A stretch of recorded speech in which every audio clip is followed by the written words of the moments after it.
Comment faire un portrait photo de nuit en ville? Salut à toi et bienvenue sur ma chaîne, moi c'est Lucas alias Kenevra, je suis photographe professionnel et mon but ici c'est de te montrer comment je travaille, mais aussi de te donner plein de trucs et astuces pour que tu puisses progresser plus rapidement. Dans cette nouvelle vidéo, je vais te montrer à ma façon comment faire des portraits de nuit en ville avec deux accessoires bien sympas. Tu veux savoir ce que c'est? Allez, c'est parti!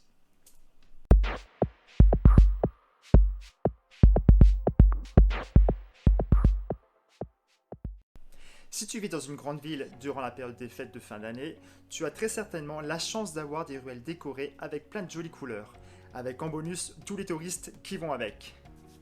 Ici à Strasbourg, c'est le cas. Si tu passes en Alsace durant cette période, tu auras l'occasion de découvrir le célèbre marché de Noël, mais aussi ses multiples décorations et illuminations.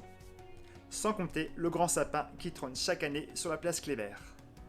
Donc je me suis dit que j'allais pour l'occasion te faire une petite vidéo de comment je shoote en pleine nuit et en ville.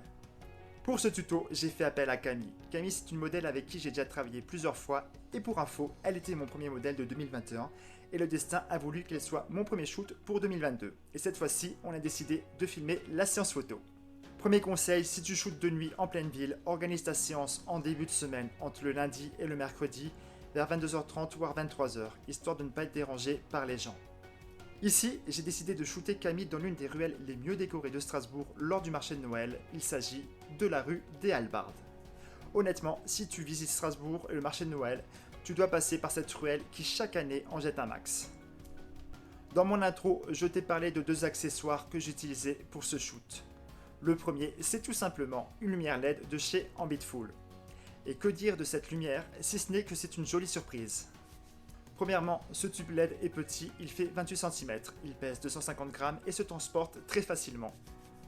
On y retrouve les fonctions de base comme le mode RGB, rouge, vert, bleu, le mode CCT, c'est-à-dire le changement de température avec les 3 nuances de blanc qui va de 2500 Kelvin pour un blanc chaud à 6000 Kelvin pour un blanc froid.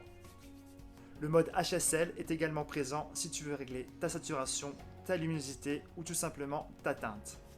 Il y a aussi un mode bien sympa qui est inclus, c'est le mode scène qui te propose un total de 29 effets différents. Mon préféré étant le gyrophare de police que j'utiliserai dans un prochain shoot. Autre point intéressant, tu peux régler ton éclairage à distance grâce à l'application pour smartphone proposée par Ambitful. En ce qui concerne le prix, il est plutôt correct car tu trouveras ce tube LED au prix de 59 € sur Amazon, je te mets le lien dans la description. Pour ce shoot, je suis passé en mode CCT. J'ai utilisé une température de 3200 Kelvin. J'ai placé la LED sur un trépied à une distance d'1 mètre de Camille, le tout placé légèrement sur la droite et j'ai commencé à shooter. Voici donc le premier résultat de l'utilisation de cette lumière LED de chez Ambitful.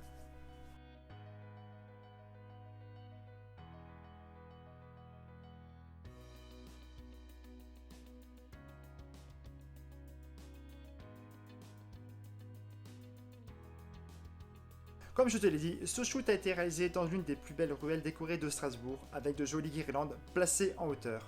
Donc pour les mettre en avant, je te conseille de shooter légèrement en contre-plongée afin de les faire ressortir en arrière-plan.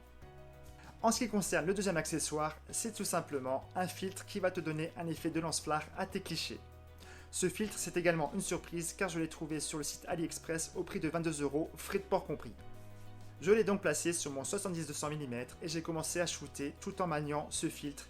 Et ce qui est cool, c'est que tu peux changer l'orientation. Donc tu peux avoir des droites verticales, horizontales ou parallèles. À toi de voir ce qui te correspond le mieux.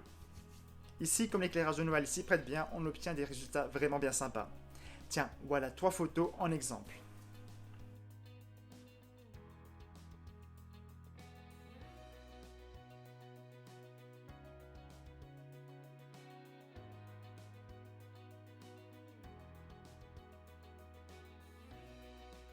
Comme tu peux le voir, avec ce simple filtre, ta photo a une nouvelle dynamique.